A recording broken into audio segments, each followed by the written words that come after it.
हम पहले प्रवचन के प्रश्न पर आज फिर आएंगे। प्रश्न है कि क्या किसी व्यक्ति की उपस्थिति प्रेजेंस दूसरों के लिए विनाशकारी हो सकती है?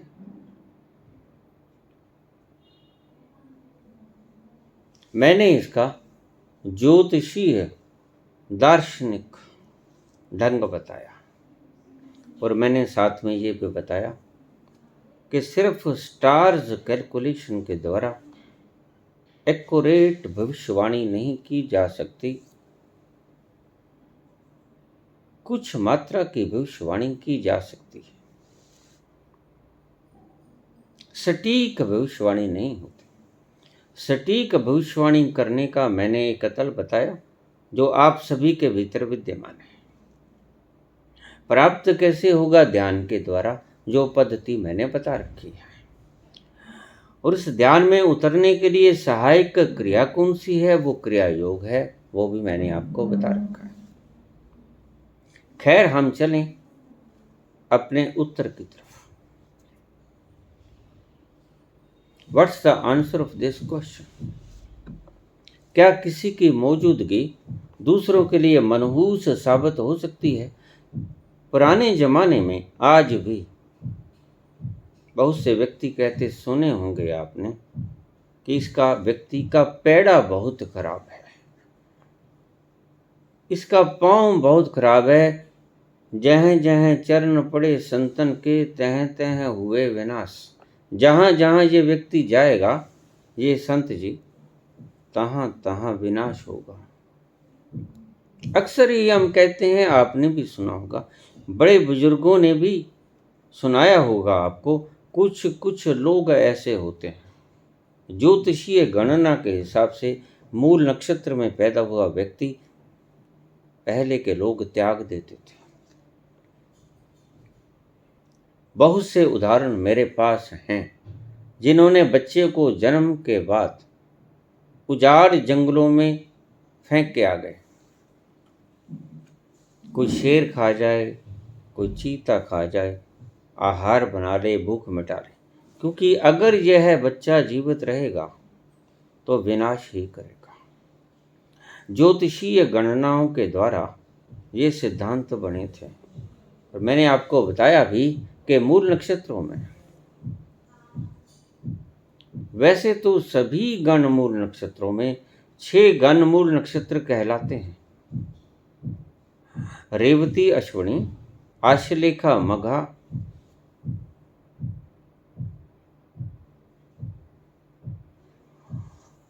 और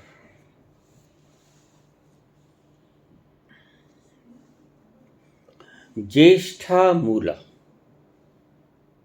रेवती, अश्विनी, आश्लेषा, मघा, ज्येष्ठा, मूला, ये 6 नक्षत्र गणमूल नक्षत्र कहलाते हैं। ज्योतिष के अनुसार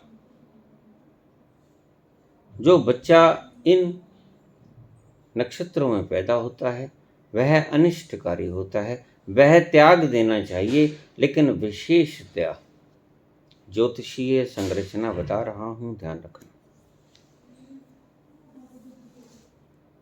मूल नक्षत्र में जन्मे बच्चा फेंक देना चाहिए बाहर। लोग फेंक दिया करते थे पहले।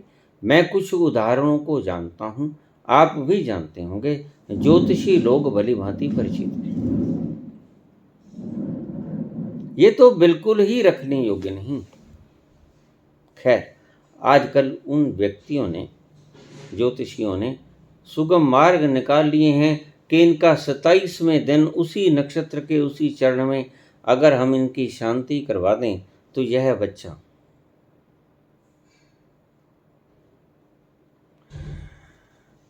इसकी खराब दशाओं को समाप्त करने के बाद शुभ हो जाएगा, अशुभ की बजाय। खैर, ये ज्योतिषीय गणनाएं हैं, इनके ऊपर मैं किसी तरह की राय नहीं दूंगा। लेकिन मैंने दूसरा मार्ग बताया जो कि जाकर उस बाउंड्री लाइन पे देखना पड़ता है, वह आपको सही सही बता देगा कि यह बच्चा विनष्ट करेगा या नहीं करेगा, और वहाँ जाकर भविष्य की घटनाओं का भी पता चल जाएगा कि कोई ऐसा बच्चा कभी किसी कुल में पैदा होगा। ऐसा हुआ। मुनि वशिष्ठ, क्षमा करना, मुनि पुलस्त्य अपने पुत्र के पास आए। विशर्भा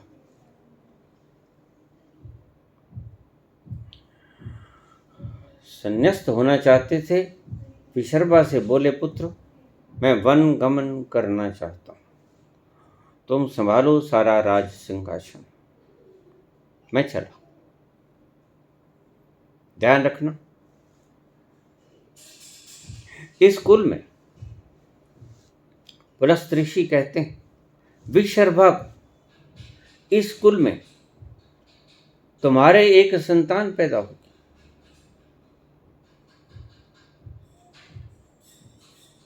वह अकल्याणकारी होगी, वह वंश को नाश कर देगी, हमारे कुल को नाश कर देगी। पुलस्त कहने लगे, मेरे कुल को नाश कर देगी, क्योंकि आखिर कुल तो पुलस्त ऋषि का है। पुलस्त ऋषि के पुत्र विशर्भा विशर्भा से बोल रहे हैं, पुलस्त, वन गमन को मैं जा रहा हूं, संन्यास्त हो गया, मेरा मन नहीं लगता, मैं जा रहा हूं। लेकिन तुम ध्यान में रखना, जिस वक्त ऐसा बच्चा पैदा हो जाए, ऐसे ऐसे नक्षत्रों में और ऐसी ऐसी घटनाओं से संबंधित आसपास बीत जाएं ये घटनाएं, तो आप छोड़कर पुत्र तुम भी संन्यास्त हो जाना, क्योंकि वह अल्टीमेटली कुल को नष्ट करने वाला बच्चा होगा। शायद आपने ये कहानी ना सुनी हो, नई हो आपके लिए।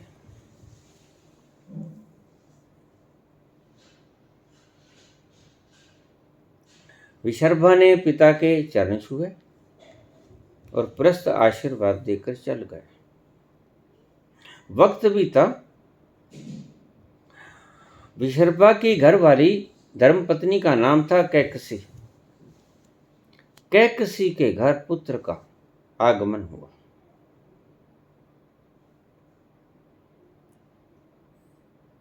सारे लक्षण देखे, सारे मिलान किए ज्योतिषीय संरचना के हिसाब से, और भीतर की उस अवस्था पर जाकर विशर्भा ऋषि बहुत पहुंचे हुए थे, पुलस्त ऋषि भी बहुत पहुंचे हुए थे। विशर्भा को पुलस्त बता भी गए थे और वही कुछ था, सारे संकेत, सारे लक्षण बिल्कुल वही थे जो बताकर गए थे उसके पिता श्री पुलस्त। तो विशर्भा ने देखा कि वह आ गया है अनिष्ट करने वाला बच्चा। उसने उस बच्चे को बाहर नहीं फेंकवाया, लेकिन जैसे ही पुलस्त चले गए थे, बिल्कुल वैसे ही त्याग करना ठीक समझा, क्योंकि पुलस्त बोल गए थे कि तुम भी वन गमन कर लेना इस बच्चे के जन्म के पश्चात। बच्चा थोड़ा बड़ा हुआ। एक दिन विशर्भा ने मन बना लिया कि मैंने त्यागना है लंका को। कहानी लंबी है। यह सोने की लंका मांगी गई थी दक्षिणा में भगवान शंकर से। पार्वती की जिद कि हमारे लिए एक सुंदर भव्य आलीशान महल का निर्माण कर दो, बनाई गई थी, लेकिन दक्षिणा में मांग ली गई।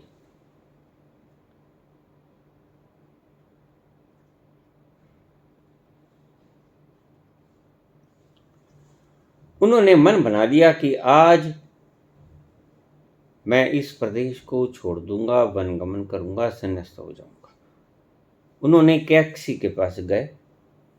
कैकसी से बोले, मैं वनगमन करना चाहता हूं, या तो संतानों का पालन कर लो, या मेरे साथ चलना चाहते हो तो मेरे साथ चलो। कैकसी बोली, मैं मेरे पुत्र पुत्रियों से संतुष्ट हूं। मैं तुम्हारे साथ वनगमन नहीं करना चाहती, इसलिए आप जा सकते हैं। आज्ञा लेकर विशर्बा ऋषि चले गए। कैकसी वहीं रह गई। कैकसी रावण की माता थी।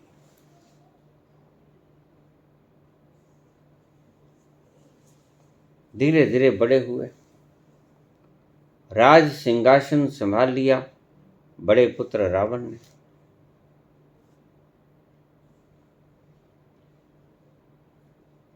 राज्य करने लगे। धीरे धीरे वो भी वक्त आया। सब घटनाएं यहाँ वर्णनीय नहीं है, लंबी गाथाएं हैं। क्रूरता के सारे कर्म किए रावण ने।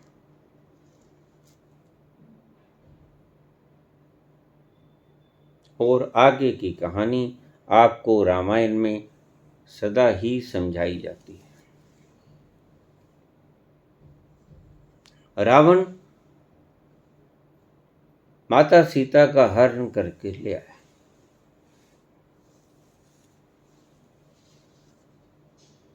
अशोक वाटिका में रखा। अशोक वाटिका के बारे में बहुत से लोग मुझे पूछ लेते हैं, क्या अर्थ है अशोक वाटिका का? अशोक वाटिका का अर्थ है जहां उसे कोई शोक ना हो। शोक कहते हैं दुख को। शोक कहते हैं किसी प्रकार की असुविधा को। सीता को वहां कोई किसी तरह की कमी महसूस नहीं हुई, भगवान राम के अलावा। भगवान राम का सानिध्य नहीं था, सिर्फ मात्र। और किसी तरह की उसको कोई कमी नहीं थी, कोई शोक नहीं था। अशोक वाटिका में सीता को रखा गया। कहानी है अलग अलग तरह की, समय सीमा बताई जाती है। सीता लंका में आखिरी वर्ष में 14 वर्ष के वनवास में 11 महीने 14 दिन तक लंका में रही। लेकिन बताने वाले अवधि कम ज्यादा भी बताते हैं। खैर, पौराणिक बात है, लेकिन मतानुसार 11 महीने 14 दिन तक सीता रही लंका में।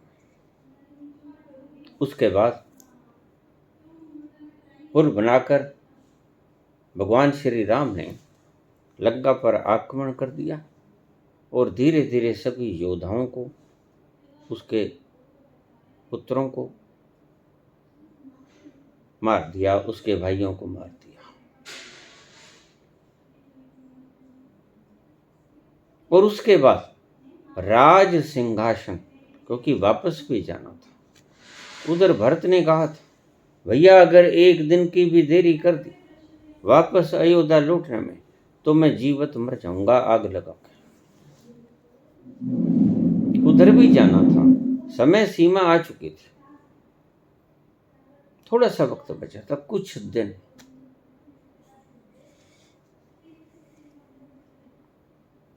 सिंहासन सौंप दिया गया, राज्याभिषेक कर दिया गया विभीषण के द्वारा। यहां एक प्रश्न पूछ लिया जाता है मुझसे कई बार कि रावण की मृत्यु के बाद मंदोदरी का क्या हुआ। मंदोदरी ने विभीषण के साथ शादी कर ली थी।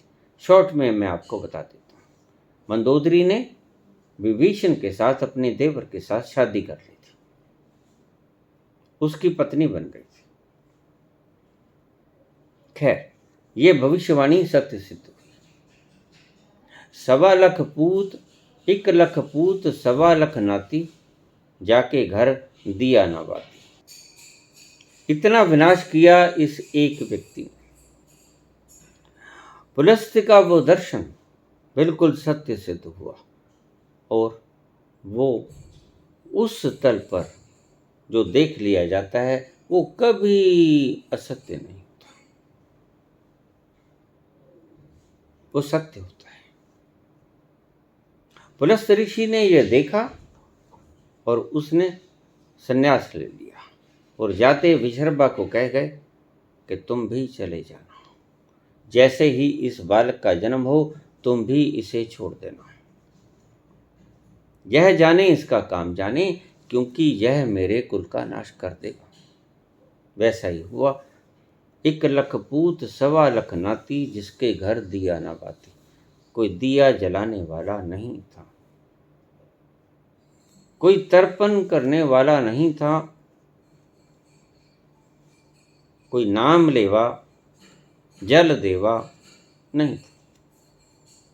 सब समाप्त कर दिया इस एक व्यक्ति के अहंकार ने।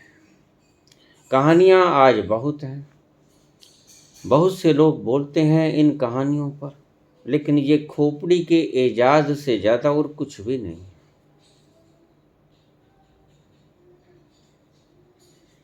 उस तल पर जो चीज देख ली जाती है, प्रत्येक व्यक्ति उस तल पर पहुंच नहीं सकता।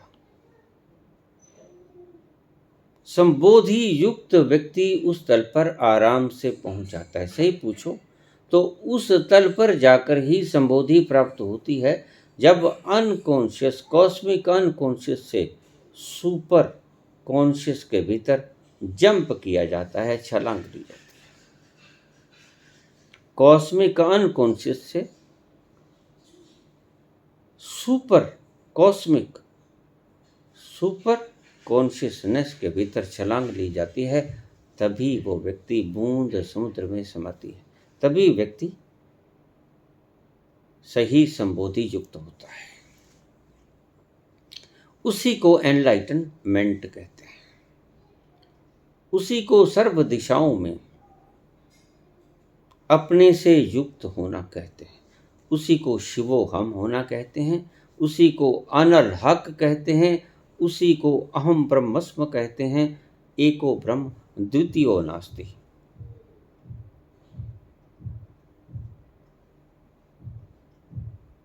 अहम ब्रह्मस्म, ये सभी शब्द उसी घटना के लिए प्रयोग हुए हैं। ईशावास्यमिदं सर्वम यत् किंच जगत्याम जगत, ये शब्द भी उसी घटना के लिए है। खालक खलक खलक में खालक, ये शब्द भी उसी घटना के लिए है। लेकिन इसे जान कौन सकता है? इसे जान सकता है सिर्फ संबोधि युक्त व्यक्ति, एनलाइटेंड पर्सन।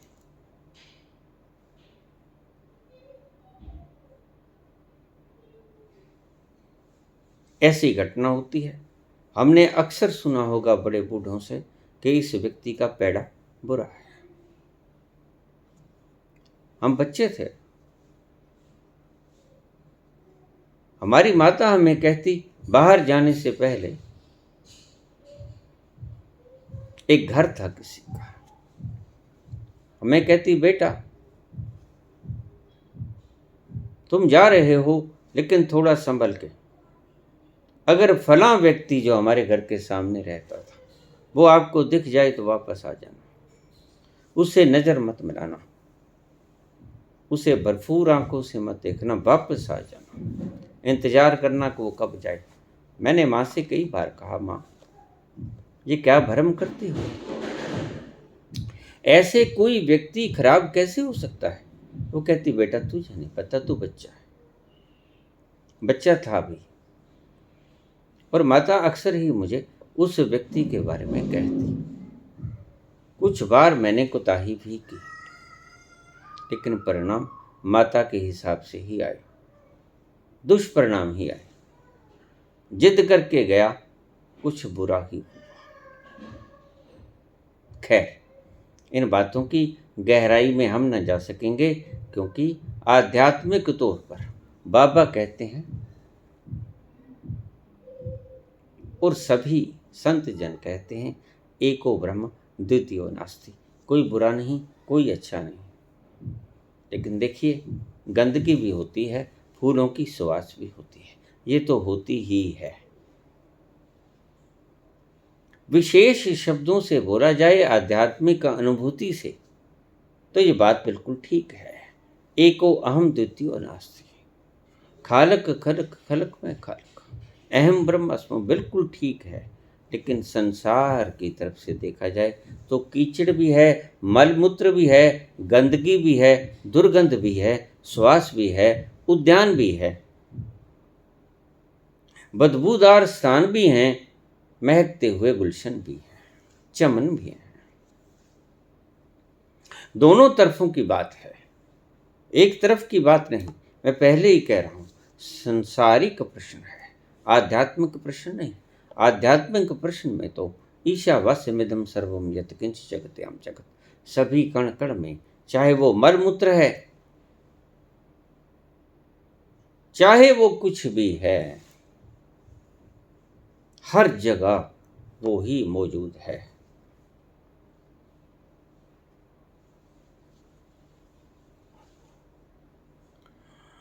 हर जर्रे में तू ही तो रूबरू है, जिधर देखता हूं उधर तू ही तू है, हर जर्रे में तू ही तो रूबरू है। ये संत की तीसरी आंख से देखा हुआ नजारा है, संत की दृष्टि से दिखा हुआ नजारा है। और बात कुछ और, मैंने पहले ही बात को साफ कर दिया। कुछ व्यक्ति होते हैं, निश्चित रूप से होते हैं, उनके बारे में पता लगाया जा सकता है।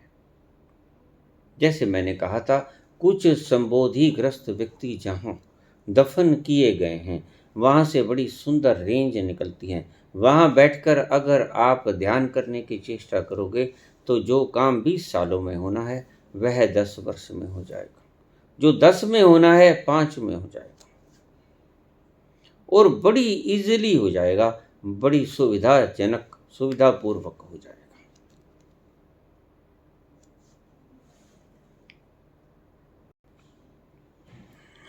महाभारत का युद्ध जैसे ही खत्म हुआ,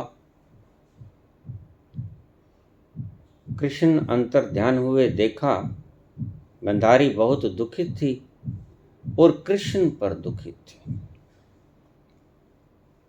वह कृष्ण को श्राप देना चाहती थी।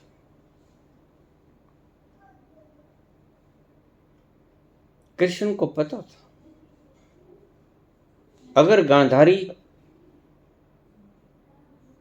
दुखित है तो श्राप देगी ही। अगर मैं जाकर श्राप ले आऊं तो भी बात वही है, अन्यथा यह पीठ के पीछे से भी श्राप दे सकती है। जिसके भीतर से श्राप का जन्म हो गया वह उठेगा ही, वह वातावरण में जाएगा ही, वह मूर्त रूप लेगा ही। तो कृष्ण खुद चल कर गए, गांधारी को प्रणाम किया, माते मेरा प्रणाम स्वीकार करें। गांधारी बड़ी क्रुद्ध थी, कांप रही थी, लाल चेहरा उसका क्रोध से जल रहा था, उसका हृदय अग्नि में। उसके सारे पुत्र मार दिए गए थे, 100 के 100। सिर्फ एक दासी पुत्र बचा, धृतराष्ट्र का, युयुत्सु। वह भी जब अंत वक्त शंख बजा दिया गया, उससे पहले युधिष्ठिर बीच में आए, दोनों सेनाओं के, कहने लगे कि दोनों पक्षों में, दोनों पांडालों में जिस व्यक्ति के लिए मैं ठीक और धर्म के मार्ग पे चल रहा हूं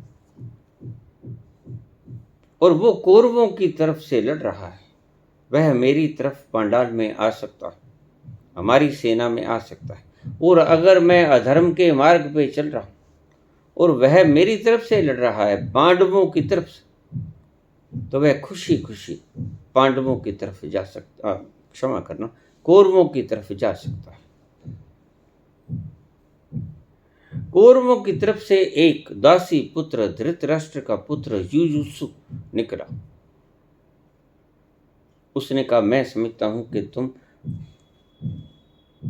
धर्म के ऊपर लड़ रहे हो, इसलिए मैं कौरवों की तरफ से नहीं लड़ूंगा। धृतराष्ट्र का पुत्र होने के बावजूद मैं लड़ूंगा पांडवों की तरफ, क्योंकि वो धर्म के ऊपर चल रहे हैं और वह कौरवों से पांडवों की तरफ तब्दील हो गया। युद्ध शुरू हो गया। आप जानते हैं 17.5 दिन युद्ध चला, 40 लाख लोग मारे गए, बहुत क्षति।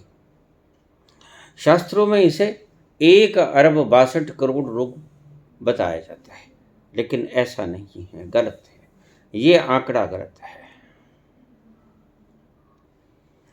महाभारत के युद्ध के वक्त, उस वक्त तो इतनी जनसंख्या भी नहीं थी भारत की, 1.25 करोड़ के करीब की जनता की गिनती थी। तो माफ करना, 1.25 अरब के करीब, 1 अरब 62 करोड़ लोगों का मरना बिल्कुल झूठ है। इस महाविनाश के कारण थे कृष्ण, जो समझती थी गांधारी।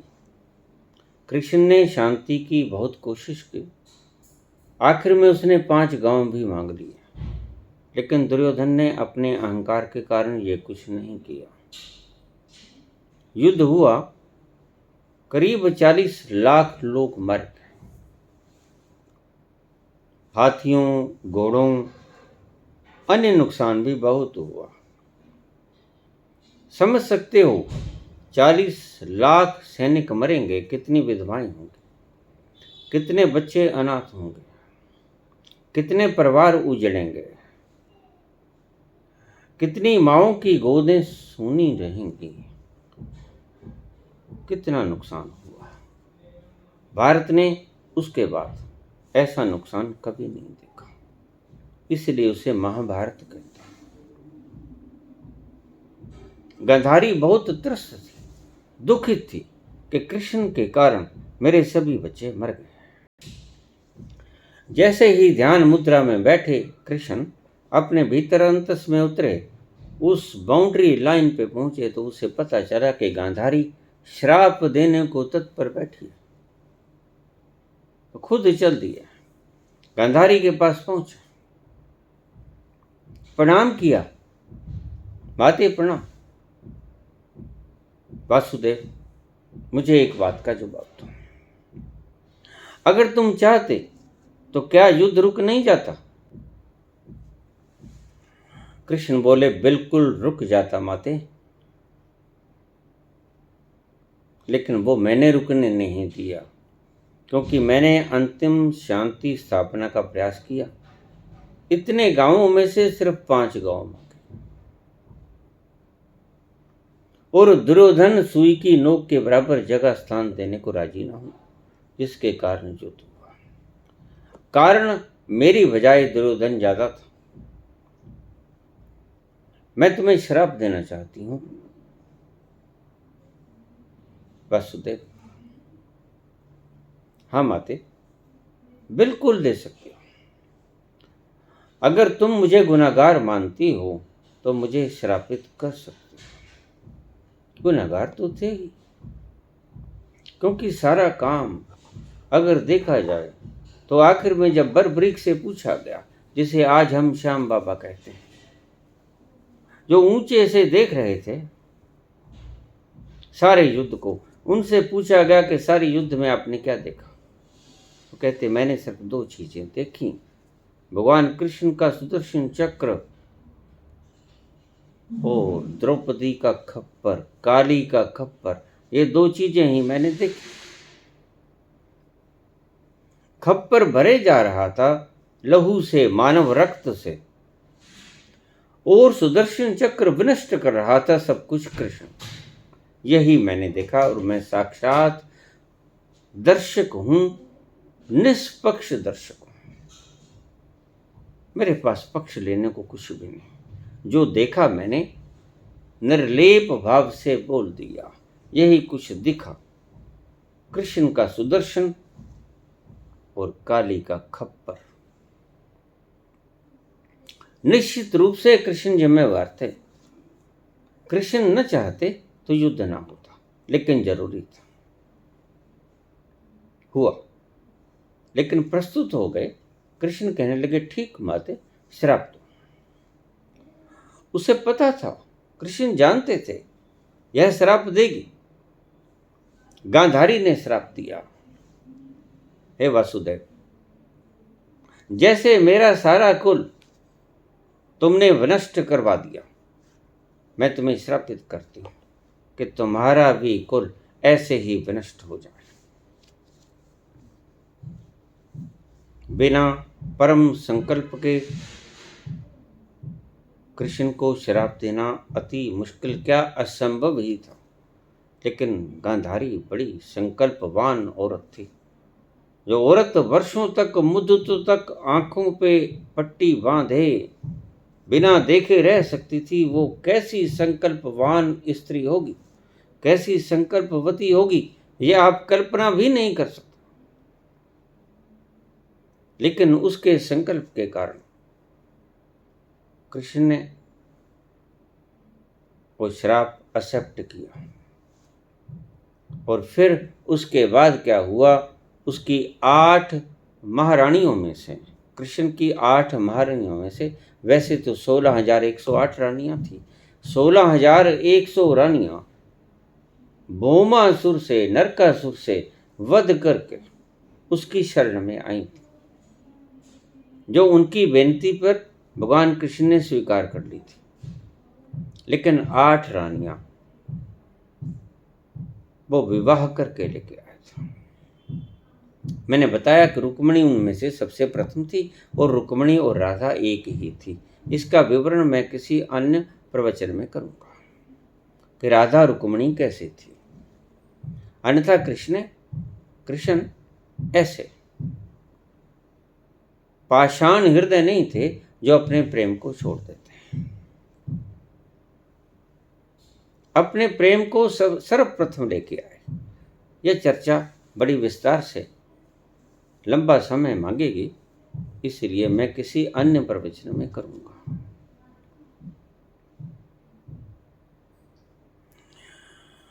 जामवंती के गर्भ से पैदा हुए सांब नाम का पुत्र पैदा हुआ, बड़ा हुआ, श्राप मिल गया था, कुल का नाश होना जरूरी था, टाला नहीं जा सकता था, अटल था। वक्त आ गया विनाश होने का। दुर्वासा बैठे हैं लीन मस्त, और सांब को क्या सूझी। एक वहीं के ग्वाले को स्त्री बनाकर उसके पेट के ऊपर कोई भारी चीज लगा देगी ताकि वो गर्भवती मालूम पड़े। मूसल, और उसको छेड़छाड़ के लिए सिर्फ शांत बैठे दुर्वासा से पूछा, ऋषिगण भला अपनी अंतर्दृष्टि से बताइए तो, इस स्त्री का, और बिल्कुल स्त्री का रूप दे दिया गया, साड़ी पहना दी गई, सारे वस्त्र भूषण वैसे ही, और पेट पर वो मूसल बांध दिया गया जिससे गर्भवती लगे। गर्भवती लग भी रही थी। वैसे ही सब श्रृंगार किए गए, 16 श्रृंगार। पूछा जाके कृष्ण से, कृष्ण क्षमा करना, दुर्वासा से। दुर्वासा ने जब अंतर्दृष्टि से देखा तो वह बच्चा नहीं था उसके पेट में। उसने देखा कि यह तो मजाक कर रहे हैं, मूसल है, बच्चा है ही नहीं, यह मेरा उपहास कर रहे हैं। क्रोधित हुए, अति क्रोधित। क्रोध का दूसरा स्वरूप आज तक जितने श्राप दिए गए वह दुर्वासा ऋषि के द्वारा ही दिए गए, इसलिए उनका नाम दुर्वाचा से, दुर्वाचा दुर्वचन कहने वाला, क्रोधित होके दुर्वचन कहने वाला दुर्वासा ही रखा गया। खैर, कई व्यक्ति प्रश्न पूछ लेते हैं कि क्या क्रोधी व्यक्ति परमात्मा को पहुंच सकता है? ये विषय बड़ा गहरा है, फिर कभी किसी प्रवचन में जवाब दूंगा इसका। पहुंच सकता है, शॉर्ट में जवाब दे दूं। परशुराम क्रोधी ही थे और उन्हें अवतार माना गया। अवतार माना नहीं गया, अवतार थे और परम क्रोधी थे। खैर, हम आगे चले। तो उसने श्राप दिया कि ये जो भी कुछ है ये तुम्हारे कुल का नाश करेगा। कहानी लंबी है, शास्त्रों में लिखित है, आपने बहुत बार सुनी भी होगी। और उसी मूसल के द्वारा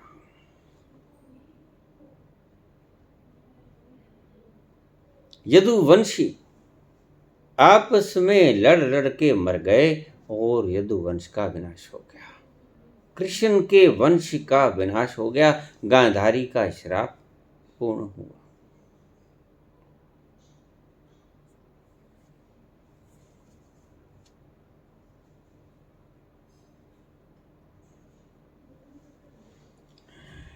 क्या कोई ऐसा व्यक्ति हो सकता है जिसकी प्रेजेंस अनिष्टकारी हो? हाँ, हो सकता है, बिल्कुल हो सकता है। 50% तक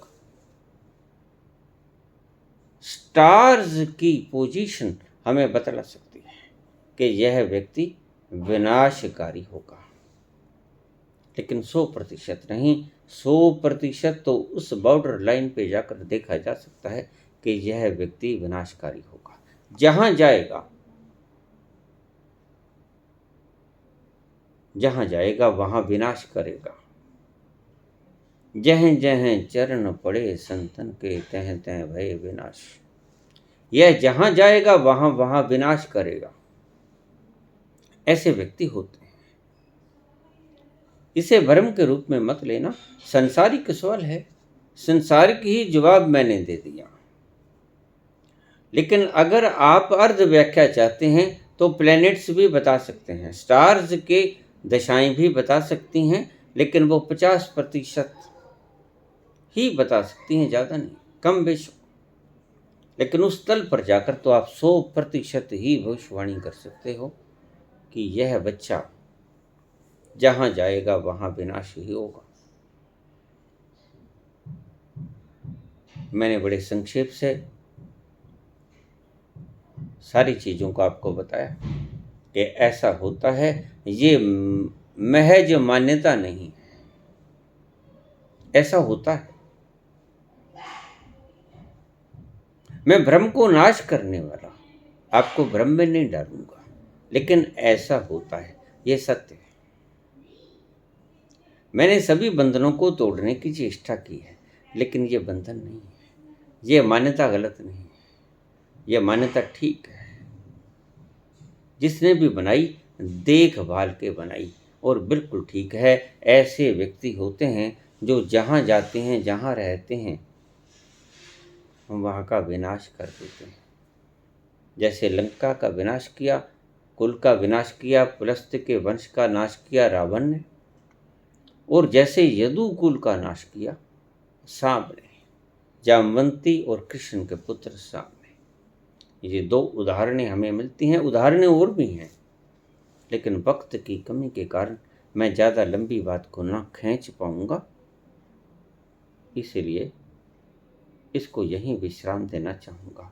धन्यवाद। बच्चों के लिए सवाल,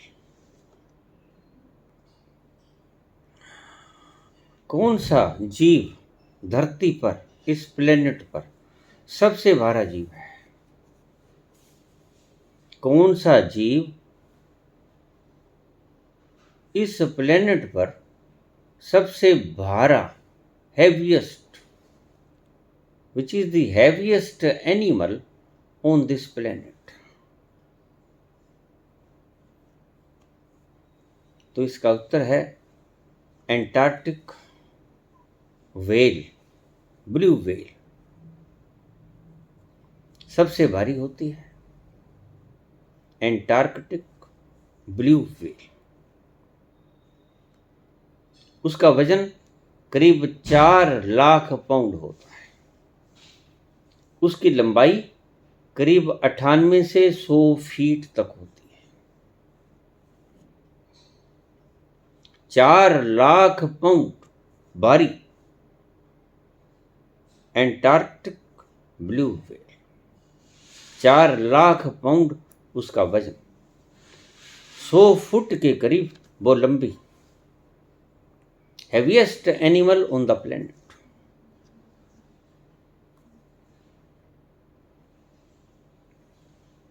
और उससे ज्यादा हैवी एनिमल इस धरती पर नहीं होता। अगर इसे कंपैरिजन की दृष्टि से देखें तो अनुमानतः वैज्ञानिकों के मुताबिक 33 हाथियों के बराबर, 33 हाथी को हम सबसे भारी पशु कहते हैं, जानवर। 33 हाथियों के बराबर इसका वजन होता है 4 लाख पाउंड। यह heaviest animal on the earth. ये जवाब है आपका बच्चों के लिए। धन्यवाद।